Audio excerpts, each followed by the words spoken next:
Hey guys. Okay, so I've had some requests from some subscribers that I have on Facebook to go a little bit more in depth about my meteorites. And since I had the day off, I said, oh, well, okay. I'm going to it's going to be a short video. My phone is pretty much almost full of bullshit. So I've got like 12 minutes maximum to do a video, but I'm going to try to make it shorter than that. Because when I did my UFO video, it was only not even 10 minutes long. It took almost 2 hours to upload. So, yeah. Anyway, so to cut down to the chase here, I've got, see, 1, 2, 3, 4, 5, 6, 7 specimens of meteorites that I was going to show and explain. So, I guess let's just get into it.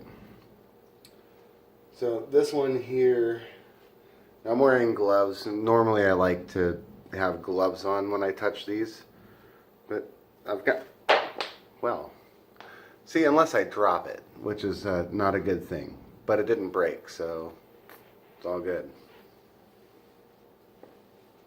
Thank goodness for that. Anyway, so I've got this one here. It's from Allende, Mexico. Trying to get it to focus. My camera kind of sucks.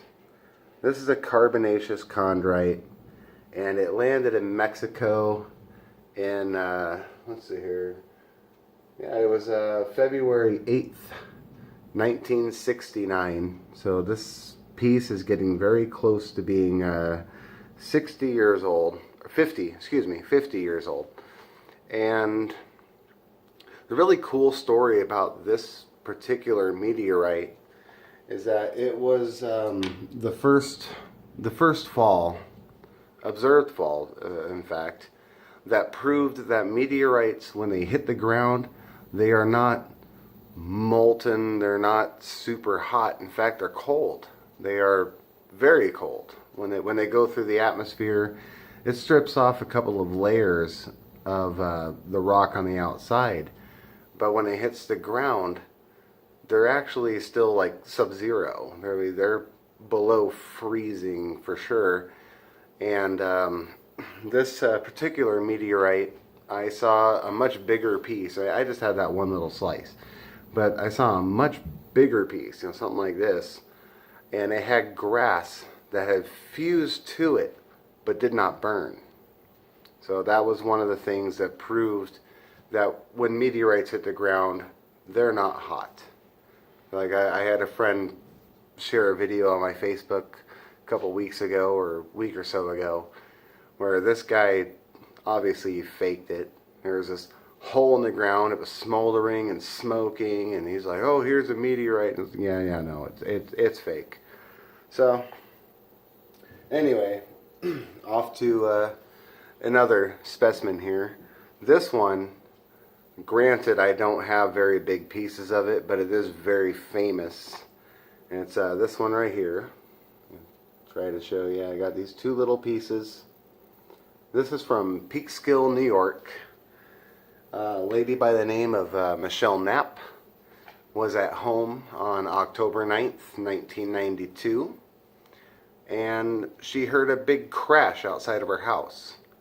So she runs outside and she sees that there's a big hole in the back of her red Chevy Malibu. And it's the funniest part of that whole story is that the police show up, they confiscate the meteorite, and in their official police report, they actually wrote down that it appears that somebody has thrown a rock through her car. Now, unless the Incredible Hulk was just happened to be walking around her neighborhood, I find that to be a little bit stupid. Anyway, the police found out their error in their report. They gave the meteorite back to her, and she sold the meteorite and the car for an undisclosed amount of money. It tours the country and all that. I'm sure she got a very pretty penny out of the whole meteorite. and her car, and such and such. So, next ones that I have here, these are unclassified chondrites, which means that, and they're from Northwest Africa. Unclassified chondrite means that they were found by people in a strewn field, and a strewn field is a place where meteorites were known to drop, such and such. But so they were found, moved, sold, and so they can't really trace exactly where they came from. So the first one I have here that's unclassified, it's my second largest meteorite. It's a great piece, pretty heavy, but the cool part about it is this right here, which is the fusion crust.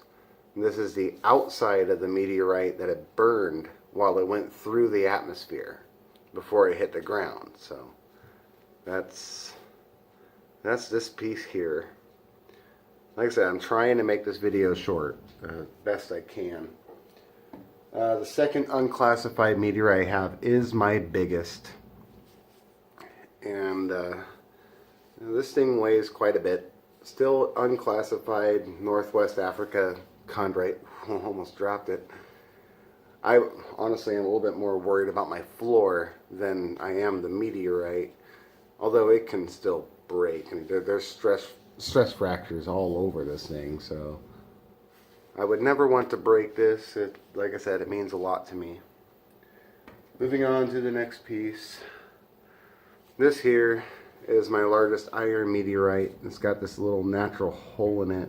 If you can, there we go. If you can see it right here, where some softer metals have burned out of it, going through the atmosphere. This was found in 1578, but give me a moment. I'm gonna make sure here. Nope, okay, I was wrong. This was found in 1576. The direct fall, of course, was not observed. It was probably more than 50,000 years ago. But this thing is very heavy. It's iron nickel. And yeah. Next piece I have here is Northwest Africa 6950 Lunar Gabbro meteorite. Lunar, of course, meaning moon. And this is literally the biggest piece of the moon that I have. So it's kind of hard to get it focused because my camera wants to focus on everything except for what I want it to. But this is a piece of the moon. Normally, when things land on Earth that come from the moon is because something large had hit the moon, ejected space debris, then they float over to Earth, and they come down as a meteor. And if they don't burn up entirely, which like most do, then you get these meteorites from the moon, which is great. Love it. Glad I have one. I do have two from Mars. I'll just grab one here. Same kind of scenario. Big thing hit Mars, ejected out pieces of the planet, came over, floated, whatever, came through the atmosphere, crashed. So this is my biggest piece of Mars right here. It's a NWA 1068. I mean, you can look these things up, if you have any questions. There's all the information you can find online. I'm gonna put this back now, but good enough.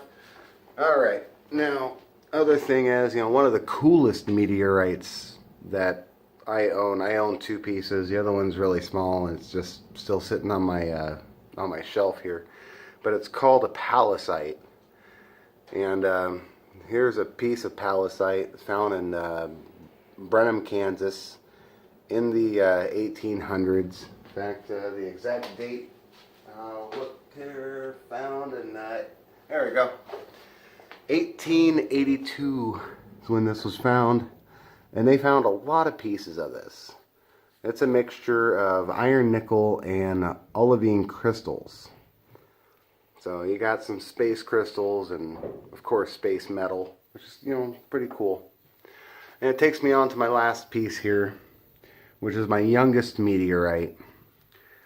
Here's a piece of Chelyabinsk. Hopefully you guys can see it. Black gloves, black rock. Very, very dark, very new. And this is just a small piece of the meteorite that crashed in Chelyabinsk Oblast, Russia on February 15th, 2013. So if you think about it, 6 years ago today, this piece of rock was still floating out in space. But it came down. Unfortunately, people were injured. I think it injured almost 1,000 people. Thankfully, nobody was killed. But if you just look it up on YouTube, you'll see several dash cam videos of this meteor streaking through the sky. And then there's the sonic boom that broke windows, shattered windows, set off car alarms, and unfortunately did injure a number of people. So thankfully no one died. They all healed up. Anyway, that's some of my meteorites up close with some background stories. So hope you guys enjoyed, and you have a great night or day wherever you are, and I will see you next time.